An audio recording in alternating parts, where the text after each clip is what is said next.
Court బోన్లో నిలబడ్డ 120 కోట్ల మంది ప్రజలకు ఆ ధర్మాసనం మీద నుంచి దూసుకొచ్చే ఒక్కో మాట పవిత్ర గ్రంథాల కంటే పరమ పవిత్రమైనవి, ఉత్కృష్టమైనవి. తమ దైనందిన జీవితాల్ని, వాటి గమనాల్ని శాసించేవి ఈ మాటల తూటాలే కాబట్టి. ఒక్క ముక్కలో చెప్పాలంటే అవి ఈ అత్యున్నత న్యాయస్థానం నుంచి వెలువడే తీర్పులు కూడా కాబట్టి. దేశం మొత్తాన్ని నేరుగా ప్రత్యక్షంగా ప్రభావితం చేసే ఈ తీర్పుల తూటాల్లో తేడాలొస్తే, నాణ్యత ప్రమాణాల్లో పరిమాణాలు మారిపోతే, తూటాల కూర్పుల్లో నిష్పత్తులు దామాషాలు అటు ఇటు అయితే, ఆ బుల్లెట్ గురి తప్పినా, గురి తప్పకుండా తగిలినా జరగబోయే నష్టాల మాటేంటన్నదే ప్రశ్న. అందుకే అంటోంది, ఇవాళ కోర్టు బోనుల్లో ఈ 120 కోట్ల జనాభా నిలబడింది న్యాయాన్ని ఆశించే బాధితుల్లాగానా, లేక తమ మీద పడ్డ అభియోగాల్ని కడుక్కోవడానికి వచ్చిన దోషుల్లాగానా? Victims versus accused.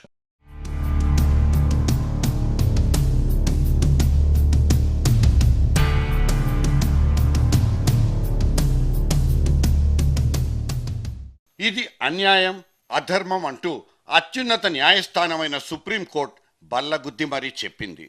ప్రజలకు చేసిన వాగ్దానాల్ని ఒక ప్రభుత్వం నెరవేర్చలేకపోతే అది ఆ ప్రభుత్వ ద్రోహంగానే పరిగణించాల్సి ఉంటుంది. ఈ సుప్రీంకోర్టు తీర్పు వీణుల విందుగా ఉందే, ఆహ్లాదంగా ఉందే అంటూ మనకు ఆనందం. ఒక కేరళ ప్రభుత్వం కొన్నేళ్ల క్రితం తమ రాష్ట్రంలో ఉన్న చిన్న పారిశ్రామికవేత్తలకు నిరాటంకంగా కరెంట్ సరఫరా చేస్తామంటూ వాగ్దానం చేసింది. కానీ తానిచ్చిన హామీని మాత్రం నిలబెట్టుకోలేకపోయింది. కోర్టుకెక్కిన ఉత్పత్తిదారుల్ని హైకోర్టు ఇచ్చిన తీర్పు నిరాశపరిచింది. కానీ సుప్రీంకోర్టు మాత్రం కనికరించింది. కేరళ ప్రభుత్వాన్నే తప్పుపట్టింది.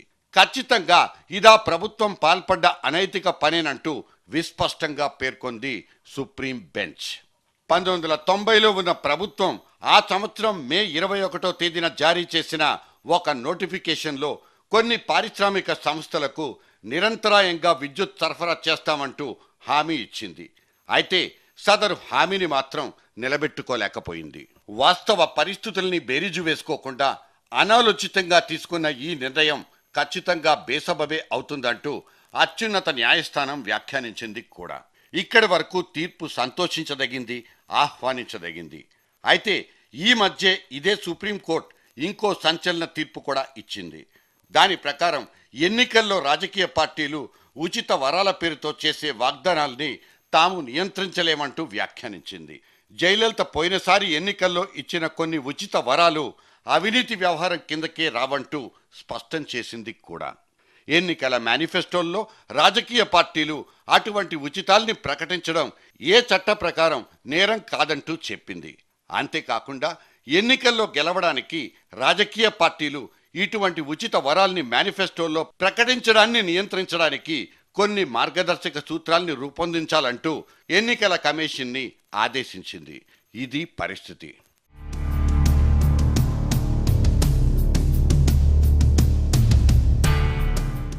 ఇప్పుడున్న చట్టాలేవి, ఆ చట్టాలు చెప్తున్న దాన్ని బట్టి ఫలానా విషయం నేరమా కాదా అన్న వివరణ, అటువంటి చట్టాల్ని వాటి పరిధుల్ని నిర్వచించడం వరకే ఈ కోర్టులు బాధ్యతలు నిర్వహిస్తాయని సరిపెట్టుకుందాం.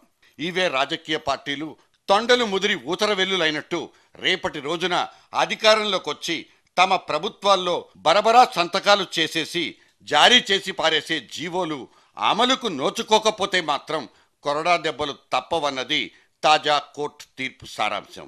రాజకీయ పార్టీలుగా ఉన్నప్పుడు ఎన్నైనా చెప్పుకోవచ్చు, ఏ వాగ్దానమైనా చేయొచ్చు. ఎందుకంటే అటువంటి హామీలు తమ తమ మేనిఫెస్టోల్లో పెట్టుకోవడం ఎలక్షన్ కమిషన్ నిబంధనల ప్రకారం నేరం కాదు కాబట్టి. రేపటి రోజున 16వ పార్లమెంటుకు ఎన్నికలు జరగబోతున్నాయి. దాదాపు 100 పైగా పార్టీలు పోటీ చేస్తున్నాయి. ఈ పార్టీలన్నీ తమ తమ ఉచిత వాగ్దానాల్ని తమ ప్రభుత్వాలొస్తే అమలు చేస్తామంటూ తమ తమ ఎన్నికల ప్రణాళిక అనబడే మేనిఫెస్టోల్లో అచ్చేసుకోవచ్చు, ప్రకటించుకోవచ్చు, యథేచ్ఛగా ప్రచారం చేసుకోవచ్చు. వీటితో జనాన్ని ఆకర్షించి ఓట్లడుక్కోవచ్చు, సంపాదించుకోవచ్చు, గెలవచ్చు, అధికారంలోకి రావచ్చు, ప్రభుత్వాల్ని ఏర్పాటు చేసుకోవచ్చు కూడా. ఇవన్నీ ఇప్పుడున్న చట్ట ప్రకారం వ్యతిరేకం కాదు. ఆ చట్టాన్ని మార్చితే తప్ప. అందుకే అంది, తొండై చేస్తే తప్పు కాదు. ఊసర వెల్లుల ఇచ్చేస్తే మాత్రం ఖచ్చితంగా తప్పే.